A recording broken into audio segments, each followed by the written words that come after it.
Here are 3 mistakes to avoid making if it's your first time visiting Madrid. I'm saying this as an American who made all of these mistakes. Number 1, not dressing for the season. As I feel like we've already established, the cultural differences between US and Spanish fashion is very different. And if you've ever been to the US or if you know anything about it, then you know that it could be the apocalypse, it could be the dead center middle of the winter, it could be in the middle of the summer. It doesn't really matter. If it is hot outside, we're wearing shorts, we're wearing flip-flops.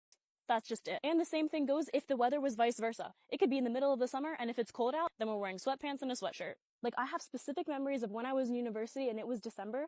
If it was hot, you would catch me in flip-flops and shorts. So you can just imagine the embarrassment I felt when I realized in December that people don't dress for the weather out here. Because there were a lot of days where it was hot. And I'm not saying it was sweltering, but it was a good temperature. Like, you could definitely wear shorts. And I did. And I was the only one that did. And if you're trying not to stick out like I am, not a good choice to make. So just keep it in the back of your head. They dress for the season, not for the weather. Second mistake to avoid, paying for taxis. Do not pay for taxis unless you absolutely have to. Take it from someone who spent way too much money doing this. It is not worth it. And public transport is way more efficient and way cheaper. And number 3, if you're going anywhere in public, whether it be a cafe, a restaurant, a clothing store, talk to the people that work there as regular people. It takes all of 2 seconds. It's not that difficult. I know this may seem a bit on the nose, but in the US, everything is transactional. And I'm saying this as someone who worked in the customer service and in the food and beverage industry when I was in the US. For example, when I was in university and I was working at Chipotle, I would follow a mental script because it just got to the point where I was trying to have conversations with people because I like people, and they were just so rude